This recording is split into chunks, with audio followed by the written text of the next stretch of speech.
Hello everyone! Happy 1-year anniversary! I'm so happy to have started this channel, and I'm even happier that people actually enjoy watching me scream about my interests. Here's to many more!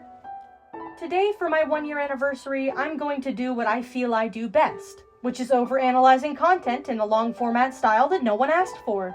On the chopping block for today, shonen anime. Specifically, My Hero Academia, or Boku no Hero Academia if you're that guy. Now, I've been a fan of this show for a hot minute, as I discussed in my 2020 retrospective, and despite how others feel about it, this show actually got me through a lot. I even have a tattoo to prove it. Out of all of the students in Class 1A, however, Shoto Todoroki was surprisingly never a favorite of mine. My favorites were these dudes. Though I can see the appeal. His dark backstory in combination with his boyish charm and nonchalant appearance took the entire world by storm from the first moment anyone saw his iconic half-red, half-white hair and Prince Zuko scar. But as I mentioned, he's not just a bitch. He's a bitch with a backstory.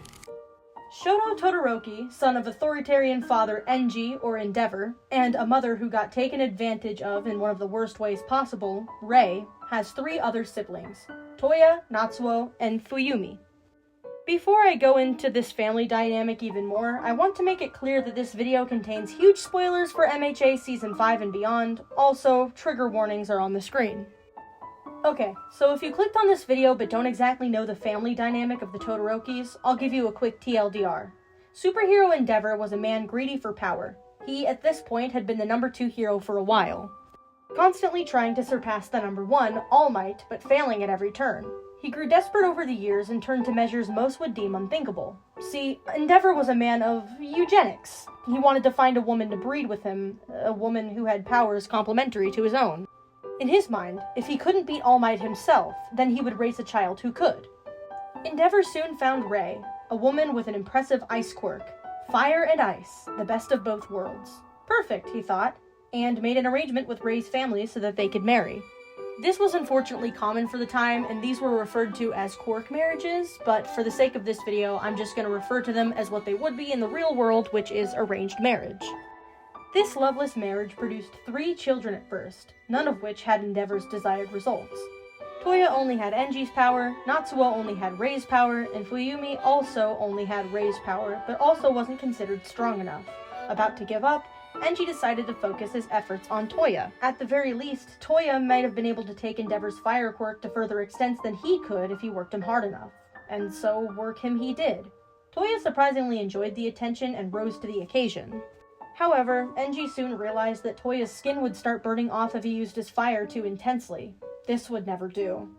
So then, as soon as Enji gave Toya attention, he took it away, leaving the small boy to wonder what he did wrong. This eventually culminated in Toya continuing to train on his own, wanting to gain back his father's affections. One day, he asked his father to come to a secluded area after he was done with work. Once there, he showed his father what he had been working on, but Enji was unmoved. He told Toya that he would no longer work with him, because he was hurting himself. Enji, also obviously not realizing how much he was hurting Toya by saying these things. These words made Toya so upset that he burned at over 2,000 degrees Celsius, Endeavor believing that he had literally burned himself to death that day. He didn't. Spoiler alert, he was Dobby the whole time, but we'll get to that. After that harrowing event, Rei fell pregnant again, and Shoto Todoroki was born. Okay, I know that technically Shoto was born before Toya died, but just for continuity's sake, just let me have this. This Todoroki finally possessed both fire and ice equally, and Enji quickly forgot all about his son that had burned himself alive. Shoto's life was much more intense and isolated than Toya's. While Toya had asked his father to train him, Shoto was forced into it. Enji now placed all of his hope and expectations of surpassing All Might into this tiny child. Shoto spent every day training in dark rooms until he was physically ill.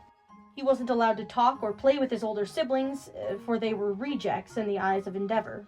Shoto was bound for a different world than they were. Shoto did have a close relationship with his mother, however, because she was the only other human besides his father that he was allowed to see. She offered him comfort and protection in the chaotic and violent household. However, Rei was also losing her sanity. It all culminated in one event, where Rei saw Shoto and was triggered by his fireside because it reminded her of her cruel husband. In a moment of fear and weakness, she poured boiling water on her son's face, and was subsequently institutionalized for the foreseeable future. This wasn't even necessarily because Enji was concerned for his son's safety, more like he was concerned that his prized possession was being damaged. Without Rei, Shoto rose to the occasion, becoming an impressive prospective hero. However, he would only ever use Rei's quirk, much to the annoyance of his father. The other kids, now completely neglected and abandoned, attempted to fill Rei's place while still mourning young Toya. Something I found interesting in examining the Todoroki family is that they're all surprisingly accurate in terms of known trauma archetypes. Today, I'll be analyzing each member based on the RRP, or Relationship Recovery Process model in psychology.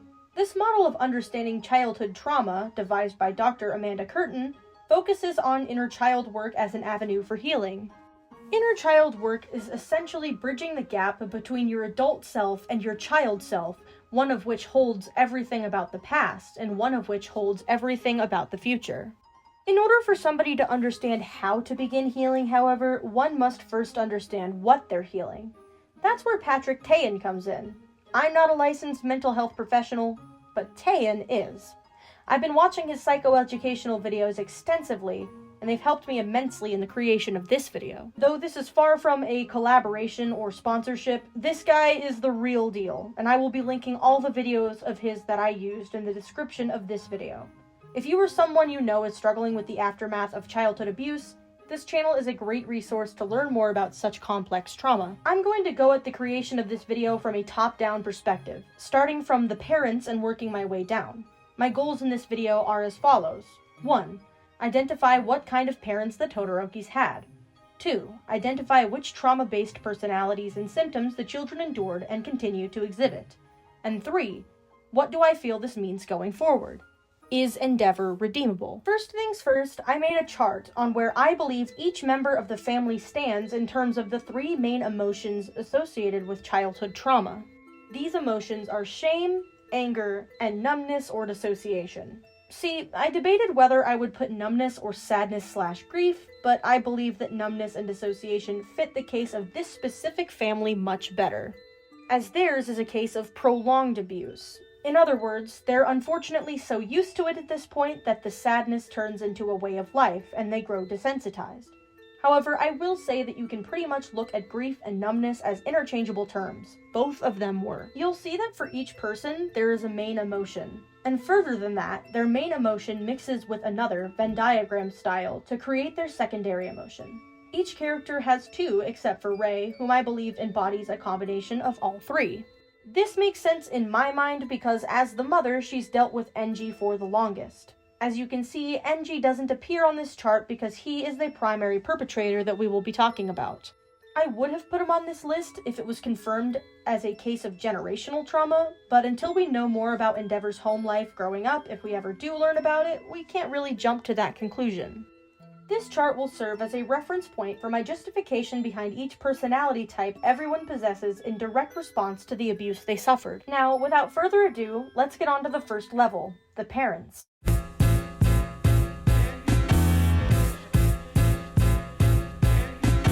For my analysis of the parents, I will be largely referencing the Patrick Teahan video titled The 6 Archetypes of Toxic Parents.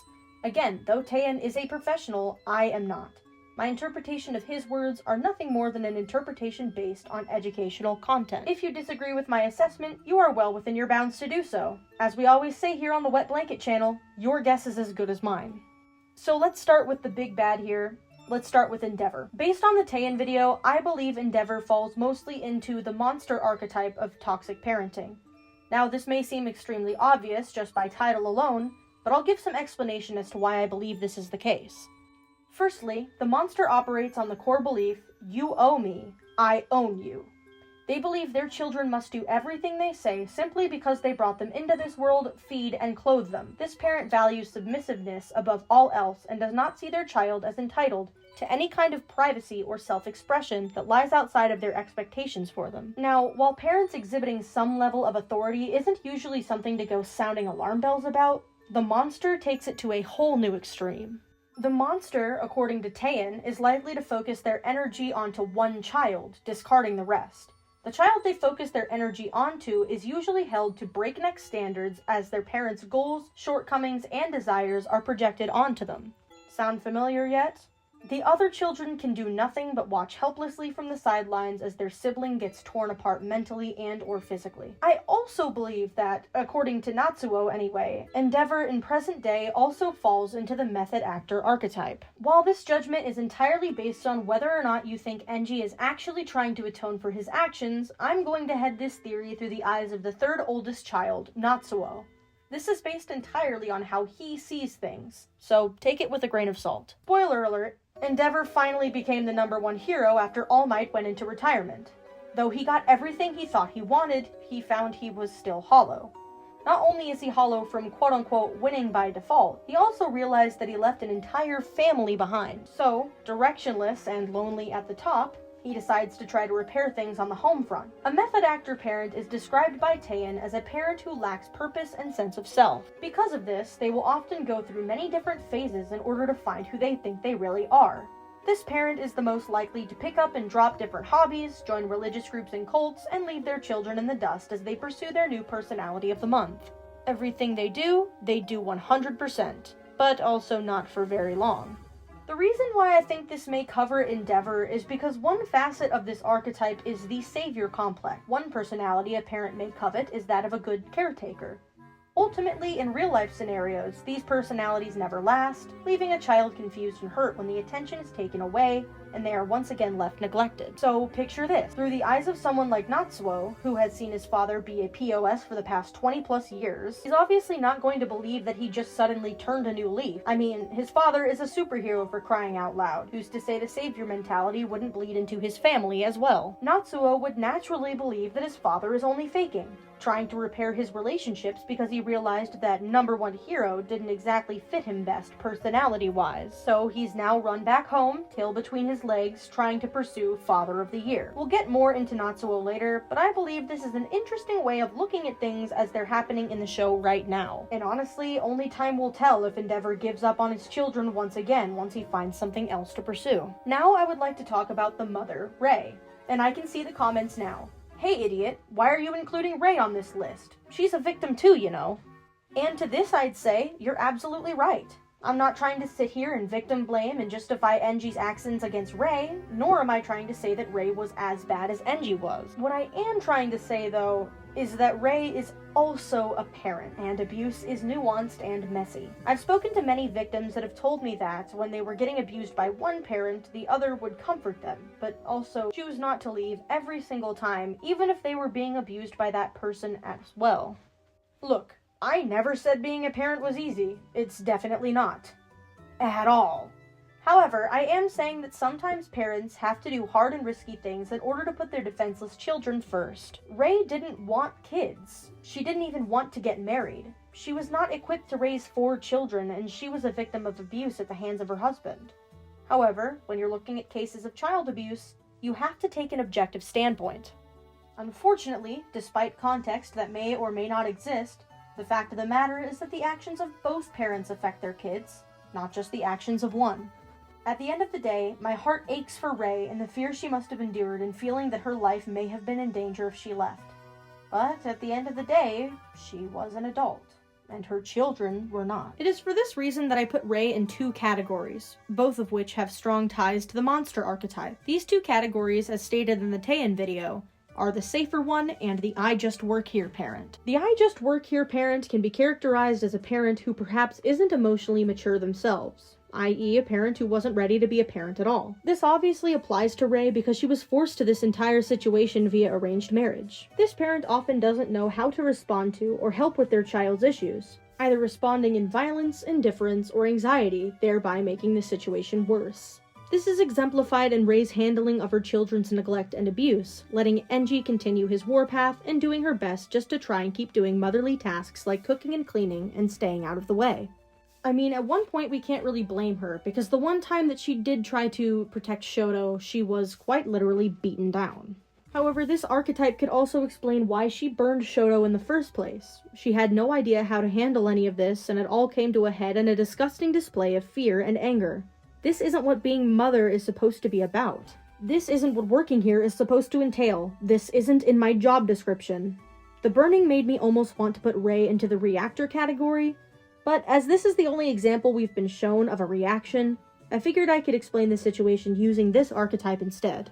All in all, Rei was not emotionally equipped for the job of caring for her family. I also strongly believe Rei to fall into the category of the safer one. I'll play 2 short clips of Patrick explaining this archetype in a way that I think fits with her disposition. The safer parent had the power to leave and protect you, but their fear, their trauma, their codependency, their covert issues, their loyalty to the abusers prevented them from choosing the right side. There is often a toxic magical thinking modeled by this parent, the safer parent.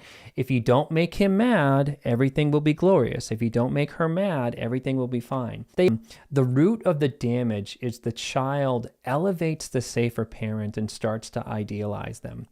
Of course they would do that. It's like a survival mechanism, that the safer one and having a fantasy around the safer one is actually what helps the child get through their childhood. But it is also an ongoing betrayal in the background done by the safer parent. Shoto obviously deifies his mother, or at least he did when he was young. Even when she pours the water on his face, he blames his father for the whole affair, saying that he pushed her to the point where she felt she had to do it. My question is, can it really be considered reactive abuse if it isn't lashing out at the perpetrator? Obviously, I believe it can, because it is still a reaction, but regardless of what you believe, this display of loyalty clearly shows his alliance with one parent over the other. Furthermore, the other children see their mother as a victim first and foremost as well. She was very clear with her children in her youth that their father was a cruel man, and they even witnessed her being abused at his hands as well.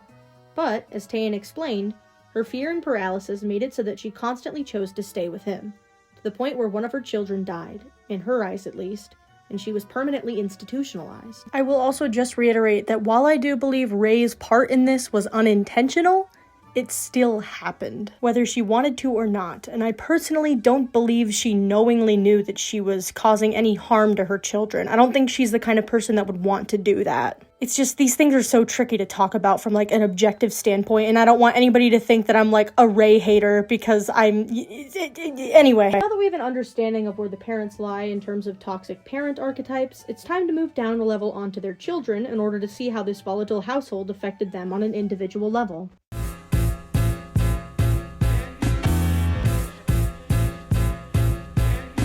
It's always interesting and devastating to see large families with abusive parents because each child is traumatized slightly differently. This is further exemplified in the Patrick Teahan video that I will be heavily referencing for this portion of the video, titled 5 Childhood Trauma Personalities. As he states in the video, it's possible for each child of abuse to resonate with at least 2 of these personalities. So for characters with more screen time like Shoto, I will have 2 that I feel they resonate with the most. Now let's start with Toya. Spoiler alert, guys, he didn't actually die. Like I said, the small fiery Toya ran away from home after his father betrayed him, swearing his revenge and becoming the infamous supervillain Dabi. It is for this reason that I believe Toya to model the hostile personality type. The hostile is an extension of the fight response in the fight, flight, freeze, or fawn archetype. As the name states, the hostile is, well, hostile. They are motivated by anger and sometimes even hatred. They are the traumatized child that keeps the score and seeks vengeance for the way they were treated. Dabi exemplifies this by not only being a villain that quite literally has the life goal of killing his father, but by creating the globally broadcasted video revealing his true identity and smearing Endeavor's name. He also matches the hostile because the only thing he cares about is settling the score. He does not care for his other siblings or his mother. In fact, he has a large amount of disdain for them, Shoto being the new chosen one and the rest for trying to keep the family together even though they were all abused and neglected. He believes that they all forgot about him.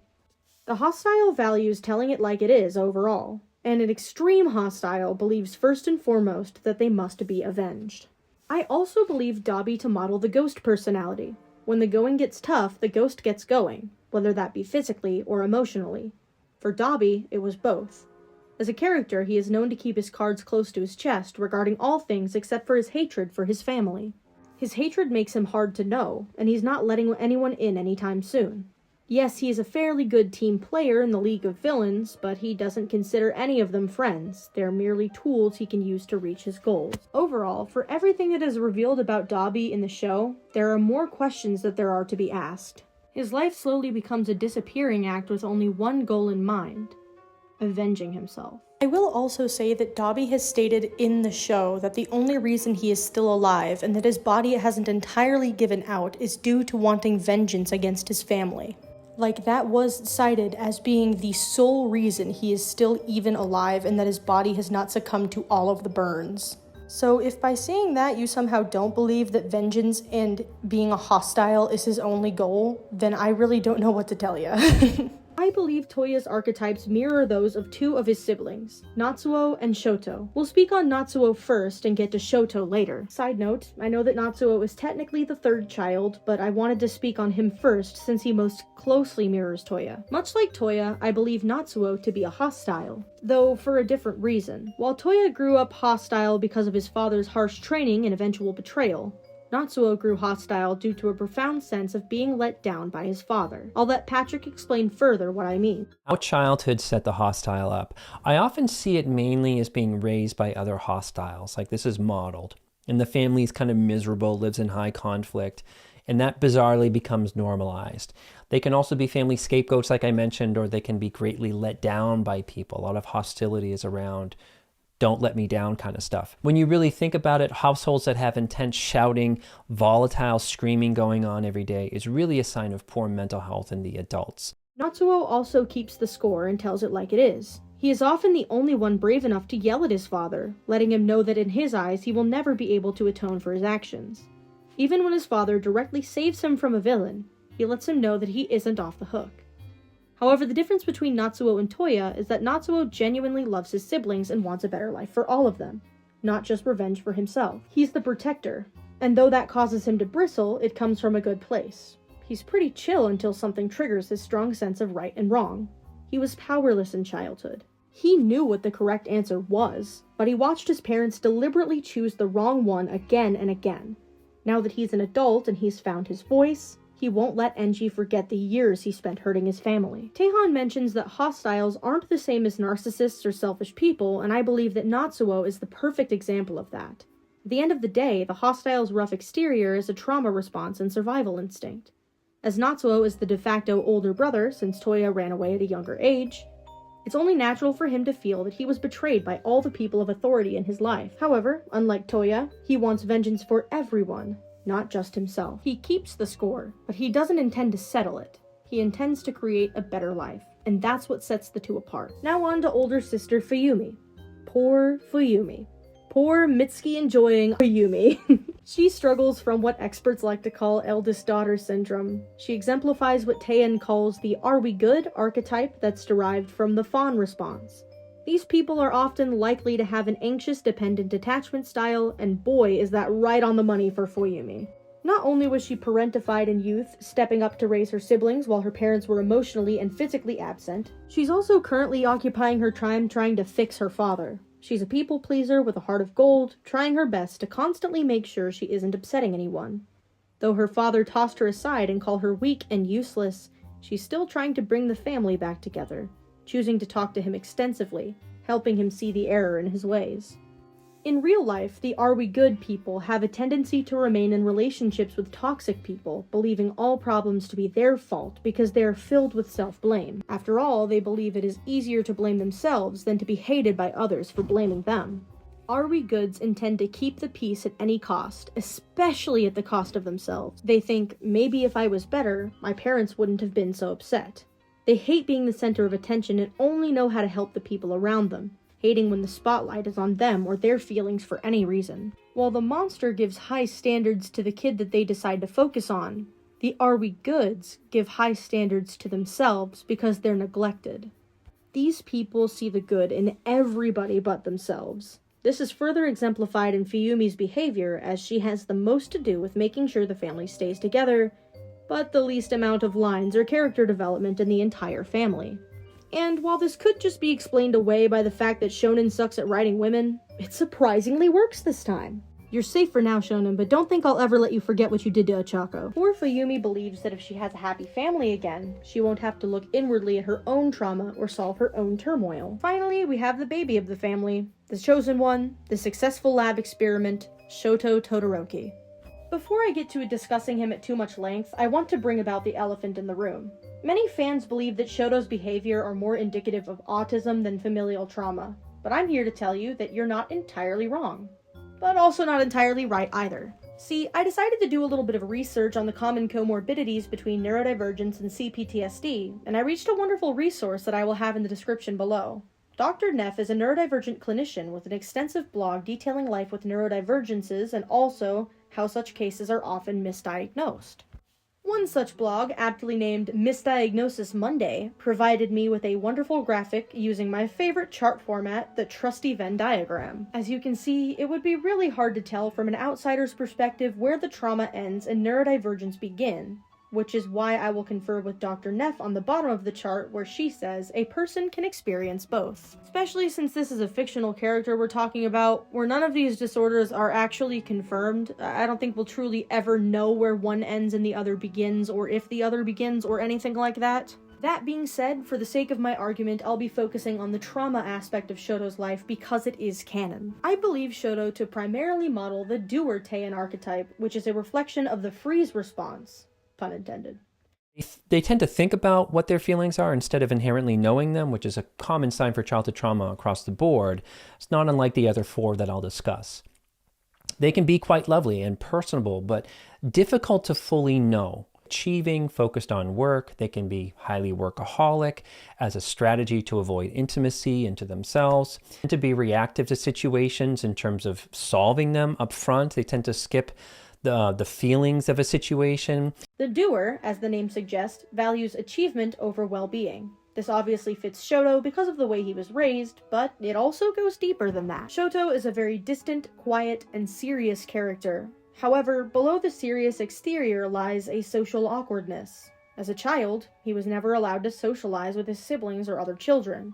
His work and training always came first. While I think he resents his father for this, it also becomes a sort of coping mechanism for him. He works to avoid intimacy. He knows how to train and fight. He doesn't know how to connect with others. It's foreign and scary to him, no matter how much he may secretly long for it. So, he shoots high, achieves, and continues to isolate. This also may be a side effect of the high expectations everyone pushes onto him. He got into UA on a special recommendation, and his father is the #1 hero. Do you really have time to make friends when you're constantly having to worry about filling those shoes? This also leads me into the other personality that I believe Shoto exemplifies. I believe he mirrors Toya as well in the ghost archetype. I'll let Patrick explain it in more detail before I give my justification, because I will be talking about it more extensively in this section than I did in the last. Ghost trauma personalities can be hard to know. They can be very much there as a consistent coworker or team member or teammate or something, but knowing them emotionally is hard to a non-existent level somewhat, kind of like the doer. Ghosts are often ruled by a dismissive avoidant attachment style. Doesn't have to be just that one. Ghosts come across as kind of aloof or self-sufficient, or even kind of needing rescue at times. They can feel greatly blocked in knowing how to connect with others from moment to moment. The aloof characteristic fits Shoto so perfectly. He's obviously a team player, though he's still kind of figuring out what that means due to his isolation. I think back to the episode where Momo and Shoto were working as a team for a school exercise. She took center stage, figuring out how they could use both of their quirks to stop the other team, while Shoto got entangled in his own faulty plans, clearly needing rescuing by the end of the whole ordeal. Like Dabi, Shoto is characterized as mysterious and hard to know. But unlike Dabi, he actually has care in his heart for other people. He isn't just on a team to further his own agenda like the League of Villains. He's genuinely well-meaning. Like Natsuo, I feel like his mirroring of Toya is a defense mechanism, while to Toya it's a genuine part of his personality now. Shoto has not lost his humanity, while Toya has. While Toya checked out physically, Shoto is prone to checking out emotionally, finding his emotions hard to process, and pouring his life into his ambitions instead. Looking back to the chart I showed in the beginning, Toya is a mixture of anger and numbness, and those cause him to create a genuine hatred for his father, and siblings by extension. This deadly concoction of hatred for everyone else and inability to process his own feelings due to a dissociative wall make it so that he will stop at nothing to see his goals realized. On the other hand, Natsuo's main emotion is also anger, but I feel that it's mixed with shame. His anger causes him disdain for his father as well, but he hasn't lost his humanity, much like Shoto. He feels a profound shame for not being able to do more, as his youth made him helpless to his circumstances. Because of this, he also holds a grudge and isn't afraid to tell his father how terrible he is, but he also wants to do now what he couldn't do then, which is make things better for his siblings and mother. I find it so fascinating how Natsuo and Shoto pretty much mirror Toya in the whole two sides of the same coin metaphor. Toya is an exact example of what would have happened to Shoto and Natsuo if they let go of their humanity like he did when he was so young. Blah blah blah something something indomitable human spirit. Fuyumi's primary emotion is shame because, like Natsuo, she feels terrible about the fact that she didn't do more to stop her father's actions. However, unlike Natsuo, she doesn't feel any of that resentment towards her father in terms of what he did to her as well. This is where the numbness comes in. She puts her own feelings aside for the good of the family, shame driving her to right all the wrongs. While Natsuo does it because he feels he now can, Fuyumi feels like it's always been her responsibility to fix things. She blames herself for what happened to Toya, Shoto, and Natsuo because she wasn't strong enough to take all of it on herself. This is why she almost justifies her father in his treatment of her specifically, but not his treatment of anybody else. The numbness comes from pushing away her own feelings in order to deal with everyone else's. Shoto also possesses shame, but I feel like his main emotion is numbness or dissociation. He turned off his feelings of grief and sadness a long time ago when he realized no one was coming to save him. After all, no one was capable, his siblings being nearly as young as he was and just as defenseless, if not more. I believe he fully gave in to dissociation when his mother was taken away from him, and the shame comes in because he holds himself partially responsible for what happened to her. He was simply in the wrong place at the wrong time, and he shouldn't have been. At least, that's what he tells himself. He knows he should be angry at his father, and trust me, he really is, but he doesn't seem to be fully capable of articulating those emotions until someone like Natsuo tells Endeavor off. I will also say what further corroborates this theory is the fact that Shoto did try to react to his father's abuse of his mother in anger once, and it didn't work. In fact, it backfired quite badly. This is due to the fact that he pushed all of those emotions down to survive. He feels profound shame for even inheriting his father's quirk, which is something that he couldn't control because it caused the one person he truly loved, his mother, to grow fearful of him. This can also explain why, for the longest time, he didn't use it. All in all, he has feelings of anger and sadness, but the shame and dissociation stole his words. Now, the subject of redemption comes up when talking about the Todoroki family, and the idea of redemption in this story is a very tricky one. It's as tricky in the story as it is in real life.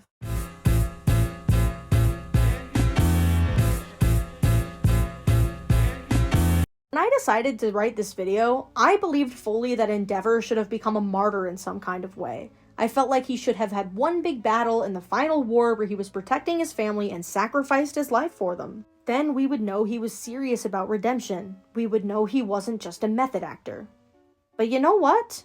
After writing this script, I actually appreciate what actually happened so much more. Endeavor has had so many close calls through the length of the show, and he was willing to die for all of them.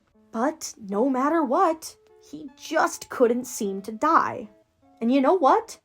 Dying would be too easy for him. No, the fact that the writers chose not to kill Endeavor means so much more. I believe that Endeavor has to live. He should have to live. He doesn't just get to sacrifice himself and leave his family with the turmoil that he caused. He has to live with his actions. He has to stare the fact that he abused his children and his wife in the face every single day, and sorry just doesn't cut it. Do I feel that Endeavor will ever fully redeem himself?